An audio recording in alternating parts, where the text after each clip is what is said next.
বাংলাদেশের রাজনৈতিক অঙ্গনে আবারও আলোচনায় এসেছে খেলাফত মজলিস। জুলাই সনদ বাস্তবায়ন সহ ৫ দফা দাবিতে দলটি ৩ দিনের কর্মসূচি ঘোষণা করেছে।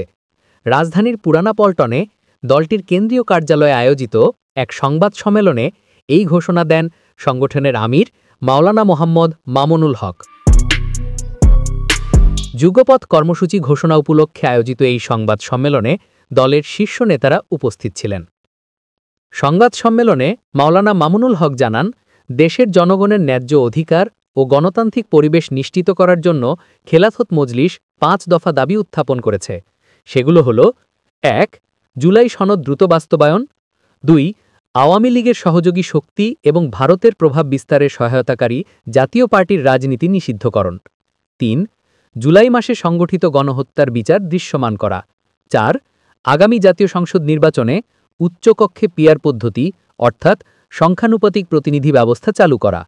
৫. নির্বাচনে অংশগ্রহণকারী সব দলের জন্য সমান সুযোগ নিশ্চিত করা অর্থাৎ সত্যিকারের লেভেল প্লেয়িং ফিল্ড তৈরি করা। তিনি বলেন, এই দাবিগুলো শুধু খেলাফত মজলিসের নয়, বরং দেশের সাধারণ মানুষের আকাঙ্ক্ষার প্রতিফলন।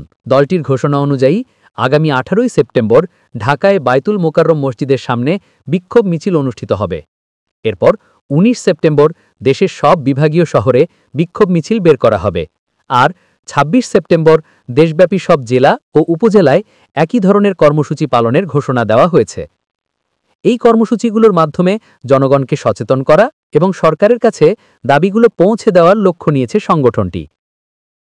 সংবাদ সম্মেলনে উপস্থিত ছিলেন বাংলাদেশ খেলাফত মজলিসের মহাসচিব মাওলানা জালাল উদ্দিন আহমেদ, নায়েবে আমির ইউসুফ আশরাফ, যুগ্ম মহাসচিব তোফাজ্জল হোসেন ও আতাউল্লাহ আমিন, সাংগঠনিক সম্পাদক এনামুল হক মুসা, প্রচার সম্পাদক হাসান জুনাইদ সহ কেন্দ্রীয় নেতারা।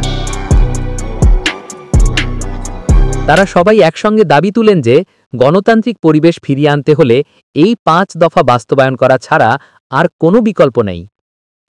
রাজনৈতিক বিশ্লেষকরা বলছেন, খেলাফত মজলিসের এই কর্মসূচি দেশের সামগ্রিক রাজনৈতিক পরিস্থিতিকে আরও সরব করে তুলবে।